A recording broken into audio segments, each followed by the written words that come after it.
أعوذ بالله من الشيطان الرجيم. Banyak orang tidak paham tentang, saya mulai dulu dengan definisi pernikahan. Dan ini sudah terbit dalam bentuk DVD manajemen rumah tangga Islami. DVD saya bisa dicari, insya Allah ada. Teman-teman Wisol terbitkan, dan juga kalau tidak salah waktu tabligh akbar saya sempat titipin di sini. Mungkin di masjid masih ada. Kalau enggak nanti kalau ada yang pesan bisa insya Allah saya bawain pada pertemuan yang akan datang. Intinya saya sebutkan di situ ada tujuan, ada definisi pernikahan. Banyak orang berumah tangga tidak tahu apa definisi pernikahan. Di dalam Islam itu ada definisinya. Pernikahan dalam Islam adalah penyatuan dua lawan jenis anak Adam dalam sebuah ikatan ritual agama yang menghalalkan hubungan biologis di antara keduanya, serta menyatukan antara kedua keluarga, kedua pasangan, suku dan negara. Itu definisinya. Saya bagi menjadi 3 potongan.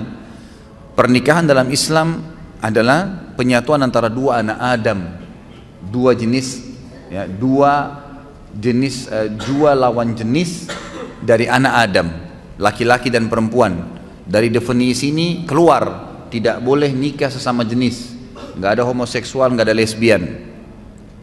Adanya laki-laki dan perempuan, murni laki-laki full, perempuan full, semuanya.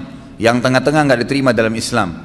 Banci, lesbian, homoseksual nggak ada dalam Islam, ditolak semua, dosa besar, hukum, nggak boleh, penyakit. Nabi SAW menyuruh seorang banci yang pernah duduk di sekitar para sahabat, lalu Nabi SAW dengar, lalu Nabi mengusir, mengatakan keluarkan orang yang dari Madinah, dianggap penyakit, nggak boleh ada.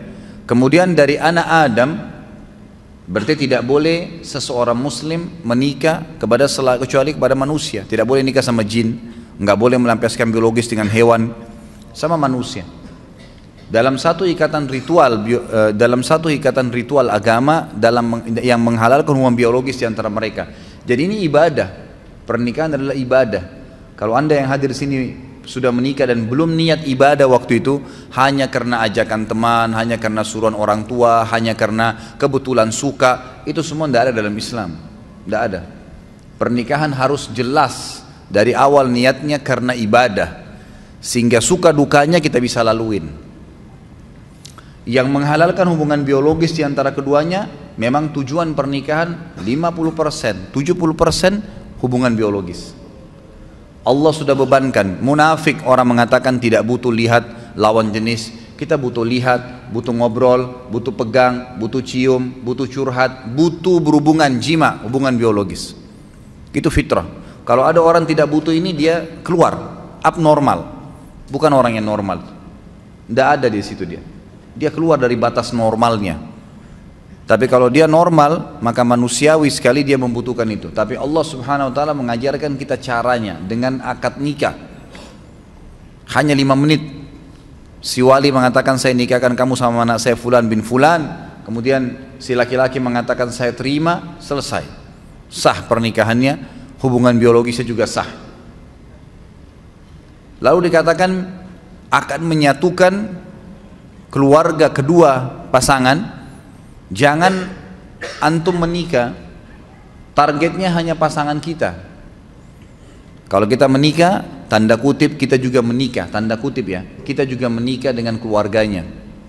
Harus siap, ada ipar, ada mertua. Banyak orang ribut sama mertuanya, ribut sama iparnya karena dia tidak siap.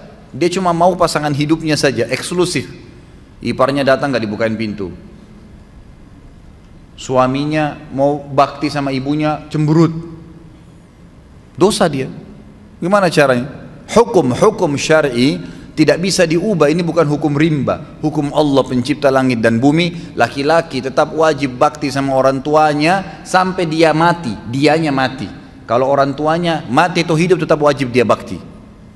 Tidak boleh istri menjadi penghalang suaminya untuk ketemu ibunya, bakti, ngantarin makanan, ziarah kuburnya kalau mati. Nggak boleh. Haram. Dia harus dukung. Banyak istri bangkang dalam poin ini sampai seorang anak berani bangkang dengan orang tuanya. Bahkan saya tahu ada kejadian di Jakarta karena istrinya nggak suka, tadinya dia belikan rumah ibunya di sebelah rumahnya, dipindahin ibunya. Durhaka sama orang tua. Sampai ulama mengatakan kalau ada seorang anak laki-laki menikah, kemudian dia biarkan ibunya duduk di belakang, istrinya di depan, dia durhaka itu. Itu namanya, durhaka. Kecuali ibunya yang minta. Tidak boleh. Dan ini wanita harus faham nih. Nggak bisa. Kalau wanita seperti ini diceraikan, halal dalam agama Islam. Dia menjadi penyebab si anak putus dengan orang tuanya, halal diceraikan. Nggak boleh. Lain kalau perempuan yang memang menikah suaminya nomor satu. Sama Anda juga sebagai laki-laki, tahu perempuan ini pada saat menikah dia punya orang tua, dia punya anak, dia punya saudara, kita punya ipar, harus bisa datang ke rumah, bertemu. Ustadz, mertua saya cerewet, nggak apa-apa, cobaan. Enaknya hidup nggak mau ada cobaan, gimana caranya? Harus ada cobaannya. Ada orang dicoba di pasangan hidupnya, di mertuanya, di iparnya, di anaknya, di tetangganya, banyak, harus ada cobaan. Kalau nggak ada cobaan, hidup kita datar terus, nggak ada seninya kehidupan ini. Nggak ada seninya, dan manusia nanti tidak akan keluar, potensi seseorang akan keluar kalau cobaan ada. Kita akan muncul ide-ide untuk mencari jalan keluar pada saat kapan? Cobaan ada. Bayangkan kalau hidup kita datar terus nggak ada cobaannya, nggak bakal keluar potensi kita. Allah SWT datangkan cobaan itu untuk mengorek, mengeluarkan potensi yang ada. Emang begitu. Hadapin, pecahkan, ya kan? Pahala sabar didapatkan kapan? Pada saat cobaan datang. Kalau cobaan tidak ada, gimana bisa? Nggak mungkin, ya kan? Istri kita hidup 20 tahun di rumah tangganya sama orang tuanya dengan pola tertentu, cara makan, cara tidur, cara berpakaian. Kita pun hidup 30 tahun di ayah dan orang tua kita dengan cara makan, cara hidup dan seterusnya. Lalu kemudian disatukan, tiba-tiba mau bisa baik semuanya? Nggak bisa. Pasti ada penyesuaian. Asas yang penting dalam rumah tangga adalah yang benar memaafkan, yang salah meminta maaf. Selesai. Dan jangan nginapkan masalah. Jangan pernah nginapkan masalah. Clearkan pada saat itu. Salah minta maaf, saya perbaikin. Kembali kepada hukum Allah. Patokannya agama Allah. Benar salah itu di mata Allah SWT, bukan di mata individu. Banyak orang laki-laki lemah, begitu istrinya marah sama dia, gara-gara dia pergi ke ibunya, langsung dia, ya sudah saya nggak usah ke ibu deh kalau begitu. Daripada saya ribut sama istri saya. Subhanallah. Dudukkan istri Anda. Kamu tahu nggak hukum agama saya wajib bakti dengan ibu saya? Durhaka saya kalau nggak kesana. Kamu pun berdosa kalau kamu lakukan ini. Memang harus begitu. Jangan malah salah di sini, kendor. Harus jelas ya. Kalau perlu seorang istri sokong, kamu ke ibumu, ayo saya temenin. Kapan ke ibu, kapan ke ayah. Berikan sokongan. Kemudian dalam pernikahan juga ada tujuan, teman-teman sekalian, harus ada tujuan. Tujuan pertama itu perluasan hubungan. Memang itu tujuannya. A'udzubillahi minasyaitonirrajim. Ya ayuhan nas, inna khalaqnakum min dzakarin wa untha wa ja'alnakum syu'uban wa qabaila lita'arafu. Inna akramakum innallaha yatqakum. Hai manusia, kami ciptakan kalian bersuku-suku dari laki-laki dan perempuan, dan kami jadikan kalian bersuku-suku, berbangsa-bangsa. Itu variasi Allah kasih. Semua kan dari Adam dan Hawa ya.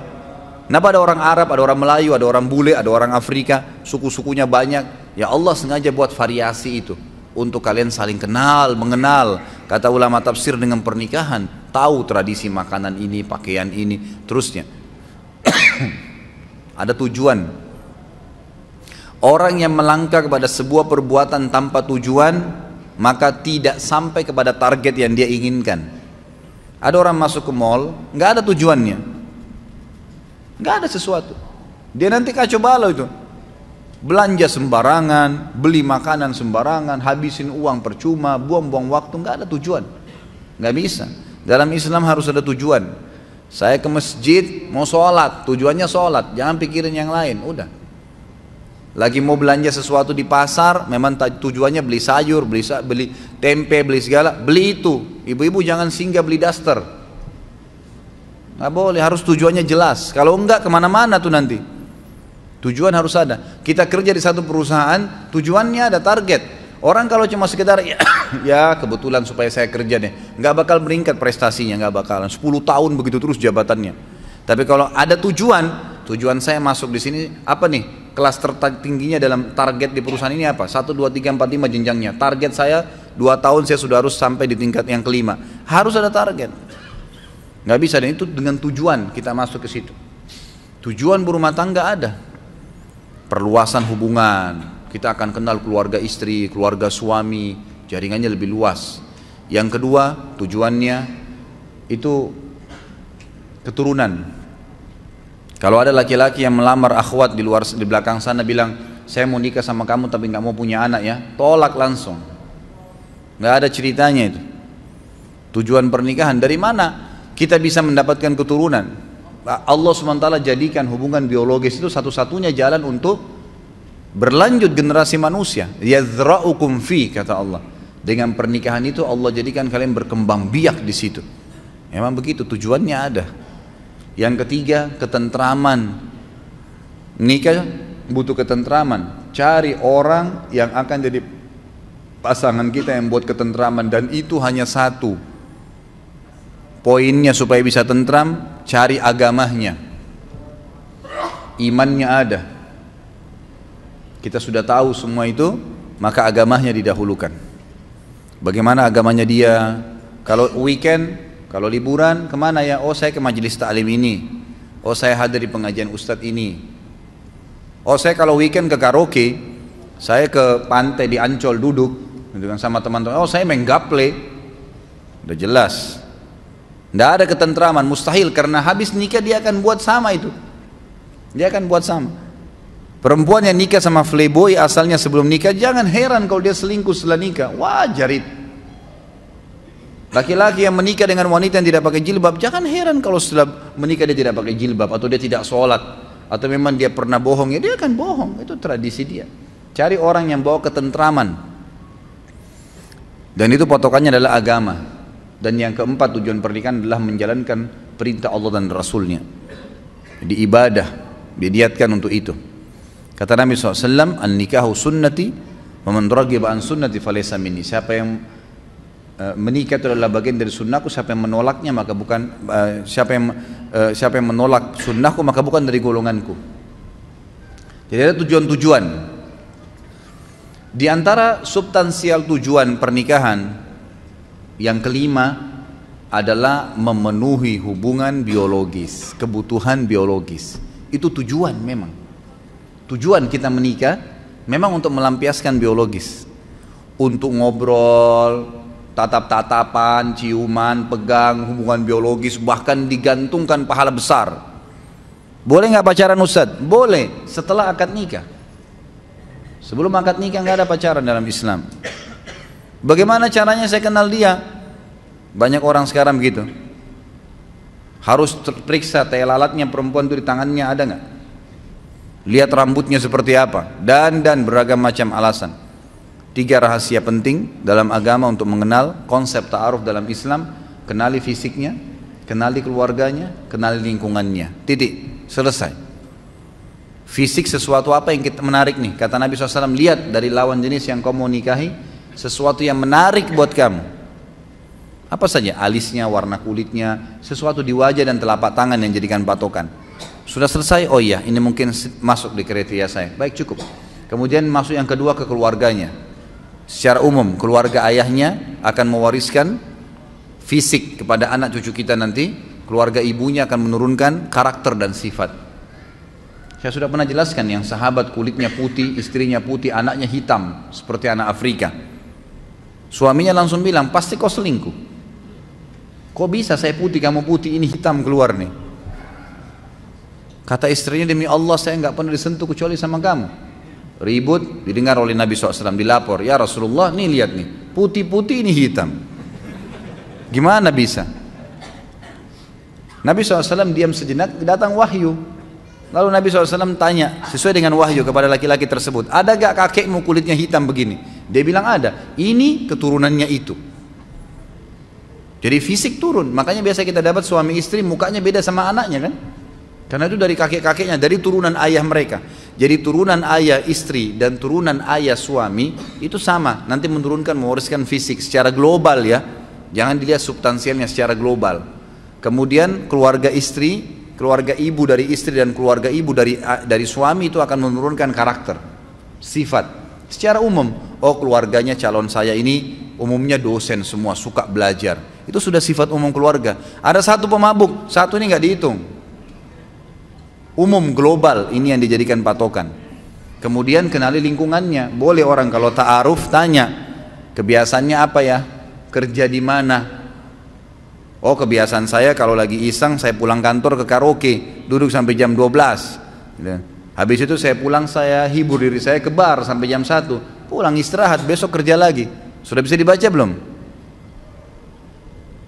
Oh saya kalau lagi kosong ya nggak apa-apa, saya cuma duduk gitu. Di rumah kalau akhwatnya bilang, kadang-kadang saya nonton TV duduk, saya putar nonton film India dari pagi sampai sore. Sudah tahu belum? Udah punya gambaran lingkungannya. Berarti nanti akan begitu tuh kalau sudah menikah. Oh saya kalau pulang taklim mampir Nur Iman belajar. Saya belajar taklim. Oh saya kalau weekend saya hadir tablik akbar di sini. Dan seterusnya. Saya mulai ikut tahfidz Quran, beberapa surah di store setiap minggu. Nah itu berarti kita tahu lingkungannya. Nah ini berarti bagus nih, gitu kan? Itu saja, nggak perlu pacaran keluar sama-sama, nggak usah. Semoga Allah berikan hidayah. Kadang-kadang ada orang tua, kok bisa itu? Datang laki-laki malam minggu, tante, om pamit ya, saya mau bawa anaknya. Iya silahkan, masya Allah. Silahkan dibawa ke Ancol, dibawa ke bioskop dingin-dingin terus ndak zina. Bohong, ndak zina. Bagaimana caranya nggak zina? Gitu kan? Nggak ada, paling sedikit itu sudah iktirab ke zina. Ujung-ujungnya, nggak bisa, susah. Nanti hamil di luar nikah, sibuk nikahkan. Bagaimana? Dari mana sahnya nikahnya orang hamil itu? Mana anaknya nggak jelas statusnya, nggak boleh dinisbatkan kepada pemilik sperma, nggak ada hak waris di antara mereka. Kalau anaknya perempuan dari hasil zina, dia nggak punya hak wali. Banyak sekali rentetan hukumnya. Tujuan pernikahan termasuk yang tidak kalah pentingnya adalah kebutuhan biologis. Itu nggak bisa dipungkirin. Teman-teman kalau yang punya anak, jangan tunda mereka menikah, nikahkan. Karena kadang-kadang subhanallah fitnah terjadi. فإن مع العسر يسرا إن مع العسر يسرا